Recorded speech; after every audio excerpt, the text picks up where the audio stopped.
हम लोग इस वीडियो में बात करेंगे भारतीय संविदा अधिनियम की धारा 19 से लेकर 30 तक के बारे में। 19 कहती क्या है? कोई भी संविदा जो स्वतंत्र सहमति के बिना कराई गई है वो पीड़ित पक्षकार के आधार पर शून्य करनी होगी। अर्थात जो संविदा प्रपीड़न द्वारा कराई गई है, जो संविदा कपट के द्वारा कराई गई है, या जो संविदा मिथ्या उद्देश्य के अंतर्गत कराई गई है, वो पीड़ित पक्षकार के आधार पर शून्य करनी होगी। लेकिन हाँ, जहाँ मिथ्या उद्देश्य और कपट है, दूसरा पक्षकार जो पीड़ित पक्षकार यदि दावा करता है और जो कपट करने वाला पक्षकार उसको उसी स्थिति में ला देता है तो मामला वहीं खत्म हो जाएगा। और जहाँ मिथ्या उद्देश्य या कपट मौन द्वारा हुआ है, तो यदि पीड़ित पक्षकार के पास जानकारी जुटाने के साधन थे तब संविदा शून्य नहीं होगी। 19A क्या कहती है? यदि कोई संविदा असम्यक असर के आधार पर की गई है तो वह शून्य होगी। अब 19A को अलग क्यों किया? भाई 19 में रख सकते थे। भाई 19 में क्या दिया गया था? 19 में ये दिया गया था प्रपीड़न, कपट और मिथ्यापदेशन। 19A में असम्यक असर के आधार पर शून्य करनी है तो क्यों रखा गया? तो ध्यान रखिएगा, असम्यक असर के आधार पर जो संविदा शून्य करनी होती है उसे साबित करने का भार प्रतिवादी पर होता है, ना कि अभियोजन पक्ष पर होता है, वादी पर होता है। ठीक। जैसे डॉक्टर वाला उदाहरण दिया हमने कि एक डॉक्टर ने मरीज से क्या कहा कि भाई तुम्हारी हालत थोड़ी ख़राब है और तुम्हारे पास कुछ पैसा ऐसा हो तो खर्च करो। तो मरीज ने कहा भाई 5 बीघा ज़मीन है। डॉक्टर साहब ने 5 बीघा ज़मीन लिखवा दी, मरीज ठीक हो गया। तो मरीज ने डॉक्टर पर केस दाखिल कर दिया। यहाँ पर मरीज को साबित नहीं करना, यहाँ डॉक्टर को साबित करना है कि उसने असम्यक असर के आधार पर जमीन नहीं लिखवाई है। यही चीज एविडेंस में 111 में वर्णित है। 20 में क्या है?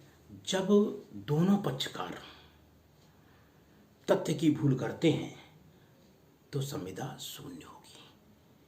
उदाहरण के तौर पे ए ने प्रस्ताव दिया बी को तुम अपने गांव का घोड़ा बेच दो। ठीक है, ए भी तैयार हो गया। ए ने प्रस्ताव दिया, बी को दिया, बी तैयार हो गया और 5,000 एडवांस ले लिए। घोड़ा गांव में था। ए और बी दोनों गांव पहुंचे और घोड़ा मर चुका था। दोनों को जानकारी नहीं थी। तो ये संविदा क्या होगी? ये शून्य हो जाएगी। ये 20 कहती है।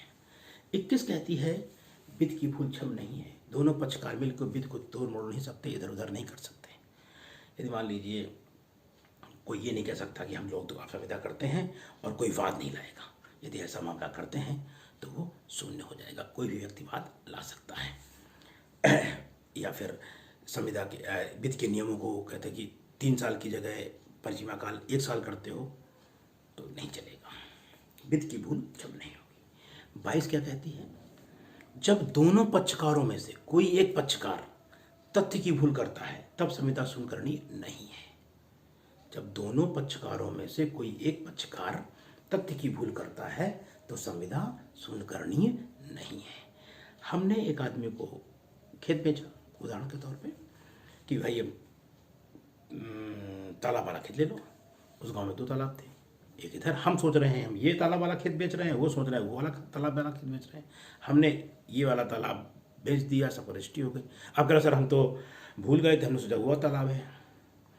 ये इस आधार पर संविदा शून्य करनी नहीं होगी। 23 क्या कहती है? कौन से प्रतिफल और उद्देश्य विधिपूर्ण हैं और कौन से नहीं है।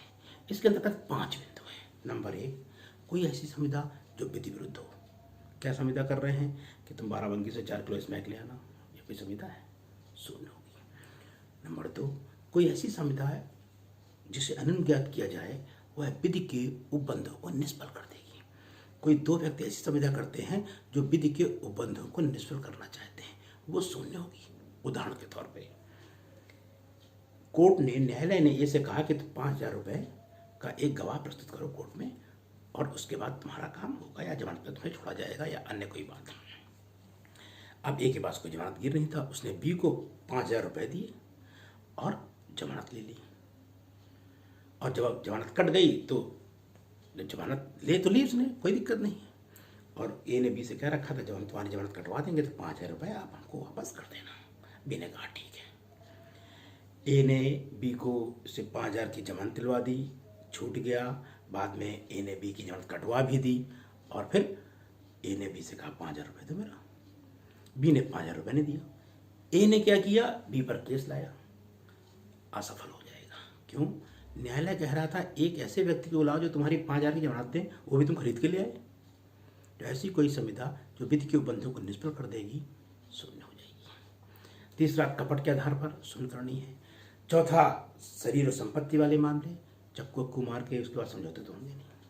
और पांचवा, कोई लोकनीति के खिलाफ है, वो संविधा शून्य होगी। इसमें फिर कई दृष्टांत हैं, वो आपको देखने होंगे कि कैसे कैसे दृष्टांत हैं। 24 में है भागता।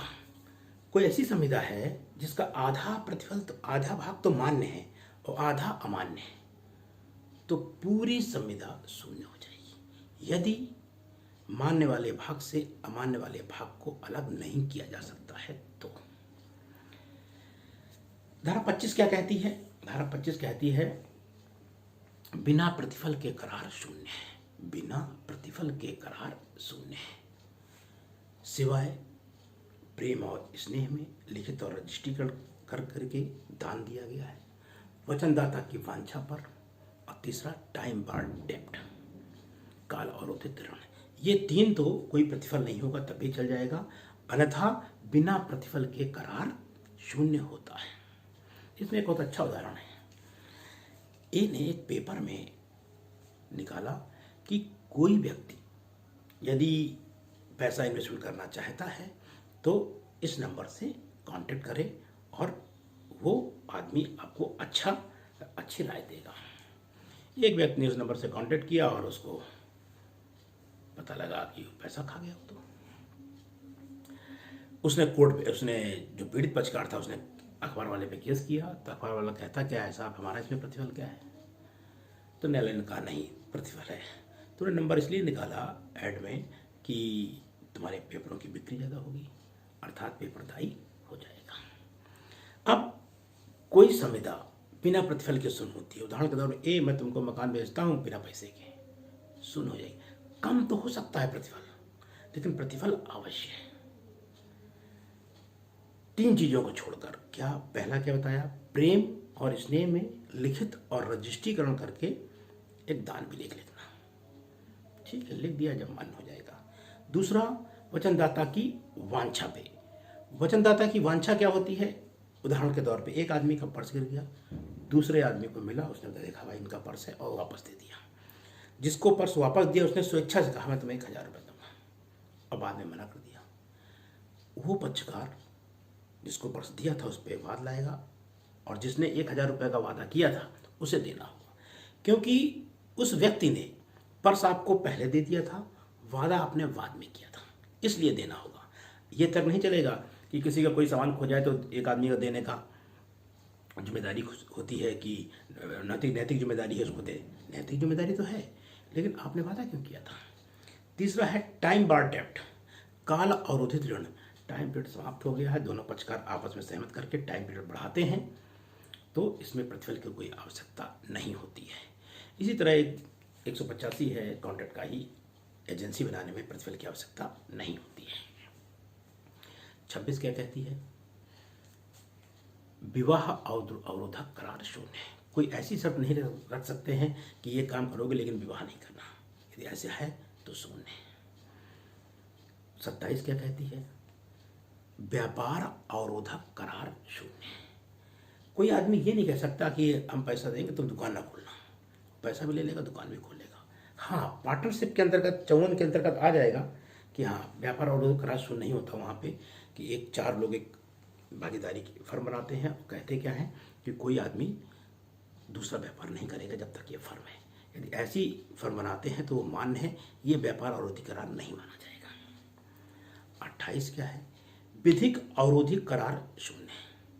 कोई भी ऐसा कार्य जिससे आदमी वाद न ला सके यदि कोई करता है तो वो शून्य हो जाएगा।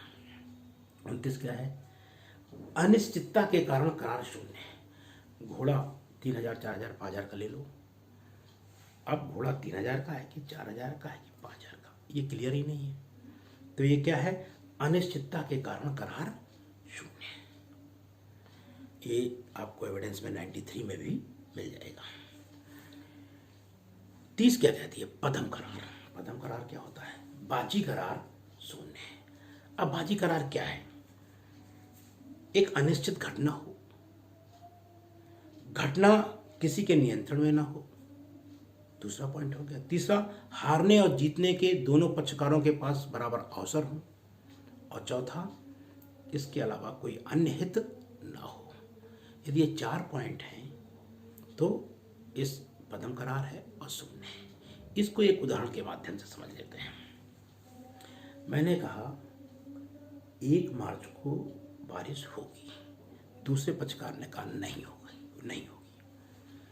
अब ये 1 मार्च को बारिश होगी या नहीं होगी, ये कैसी घटना है? नंबर 1, अनिश्चित घटना है।